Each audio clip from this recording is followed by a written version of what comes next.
other than the first 8 points they scored, 2 were off our defensive mistakes, a switch, and then Mark Allswork ran into a screen, and then Michael turned it over.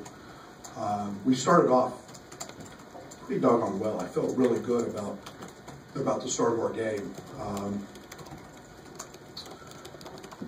We talked a lot about those 2 guards, high volume. This is a team that we knew those guys would break some things off, but I felt great at half. I don't know, I think 3 assists at half maybe. Anytime we keep teams' assist totals down, I'm going to be pretty happy. And then obviously midway through the first half, Trent just went bonkers, I guess. That was fun to watch. But he's capable of that. But I was very pleased with 2 things. We've talked a lot about protecting the front of the rim. We had a first tonight. Kipper took charge, and that was impressive. And we had multiple guys take charges. And then we've talked a lot about just simply guys have to jump up and make shots. And play with enough confidence to make them. We shoot enough shots. I believe in this team, and you know, tonight's a night that I like the looks we got. I like the offense, but we had 5 guys in double figures. We had 16 assists, and for the most part, I thought we played really unselfish. We still missed what I call too many first cutter layups, but that's a pretty good number. And then we had AJ with 9, so we were pretty close to having 6 guys in double figures, and that's exciting basketball for me. Question? Jeremy first. Brad, 3 high-impact games in a row by Kipper Nichols. What does that change with your team, and how excited does 3 games in a row make you as the coach? Well, Kipper works awfully hard, so I'm excited to see him rewarded for that, and then there's a dimension that he brings to our team, and you know, it's when Kipper does the little things. We all know he can make some baskets and he can grab some rebounds. When he starts doing the other things, that his game will go to a whole nother level. And you know, tonight maybe it starts. I mean, he got on the he made a couple great rotations, which he hadn't been making. He got on the top side, stole a pass to a post-up, which he hadn't been. He'd always been laying behind. And then he took a charge. And those are some simple things that he's grasping, and he gives us another dimension. And he opens the court for other guys, and he's a good free throw shooter, and you've got to respect him on his drive. So Kip gives us another dimension, and then he's a guy that is the ultimate cross-match, mismatch. You can do a lot of things with him based on matchups, and we'd like to get to that point with him. Coach, how does it feel to come out in the second half and finally have that killer instinct that you guys may have been lacking? That's all we talked about. I'm not a guy that believes in 0 to 0 at half. That's one of the most false statements ever. It's not true. It's hard to get kids to buy into that. So I never talk about, you know, it's 0-0 at half and let's go out and play the second half like it's that.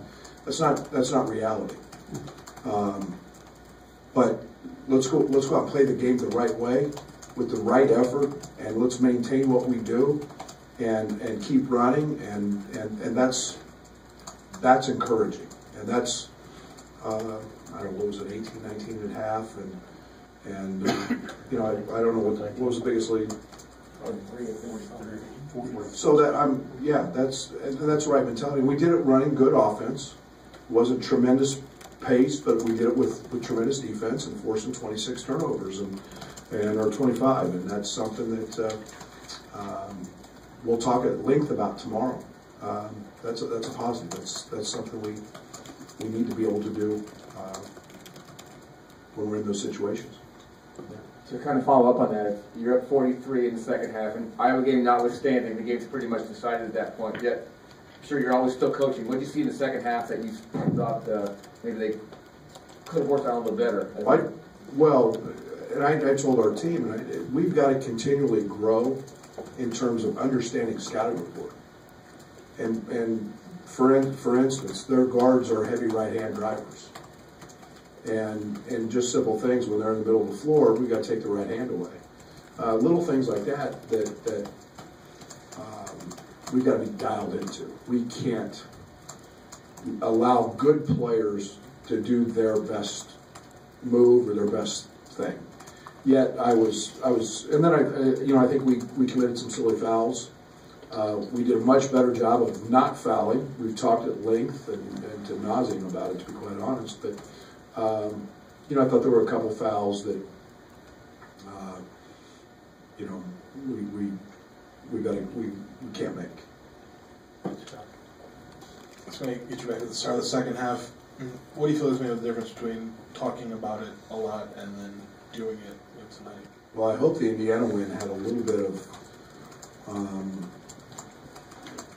impact on our team in terms of the mental approach, and yet it was one that our guys, at some point you got to be tired of it.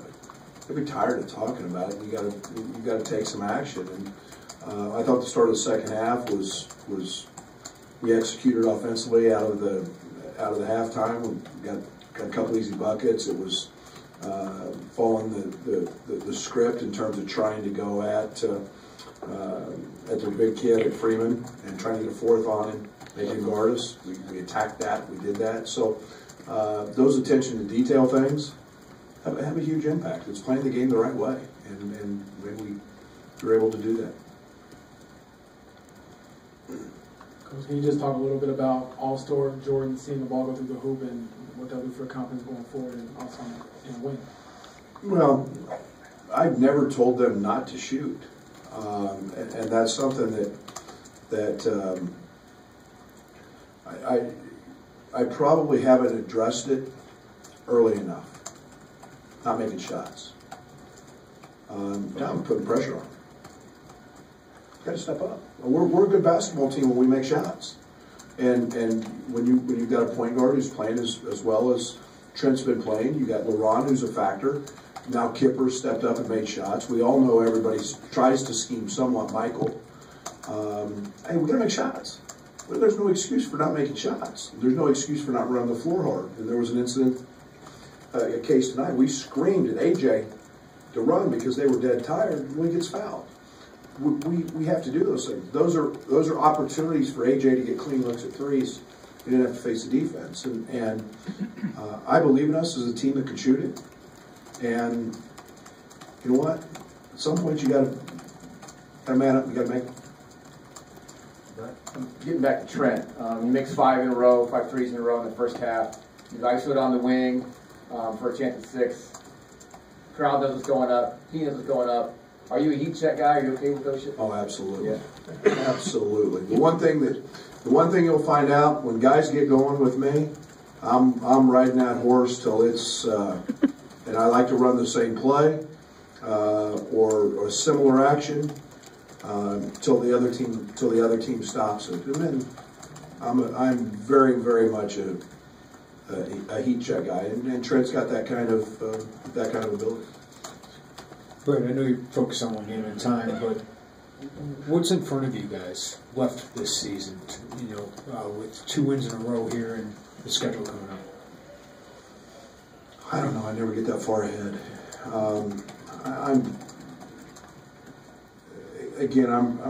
I'm such a simple-minded person. Tonight will be about what to show them tomorrow in practice. I'll spend a lot of time tonight breaking down film. They told me in the locker room that Ohio State's the next one. I didn't know. I'm just that. I don't get that far ahead. I mean, let's win the next one and try to win the next one and compete as hard as we can and get better tomorrow. And we're off Thursday and we'll go recruit a little bit and then we'll get ready on Friday and Saturday. So bad answer to your question probably, but that's the truth. I'm pretty simple. I never think that far out. Having Darren at practice yesterday, courtside tonight, how do you feel like the guys responded to having one of the greatest here spend some time? That was unbelievable. He was incredible with me. He was incredible with our guys. You know, he's done things that everyone in that locker room aspires to do and dreams about. And you're talking about number 3 pick in the draft. You're talking about a guy that I have tremendous admiration for because he wasn't the McDonald's All-American on his high school team. That was a guy that did it through hard work, and I think he was the 3rd leading scorer his last year on a team that won. To me, he's the ultimate winner. And yeah, he was great with our guys. He asked questions. Our guys, a little bit in awe. They're like, "Gosh darn, he's really big." And it was a point guard, and got, I don't know, 6,800 or 6,900 assists. To me, that's incredible. But yeah, he's and for him to wear the same jersey that our guys wear, that's pretty special. And for him to be back it meant a great deal. And he was incredible with our guys. Anything else? Thank you. That's great.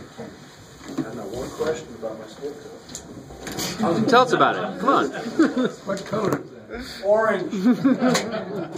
Rutgers coach coming? No.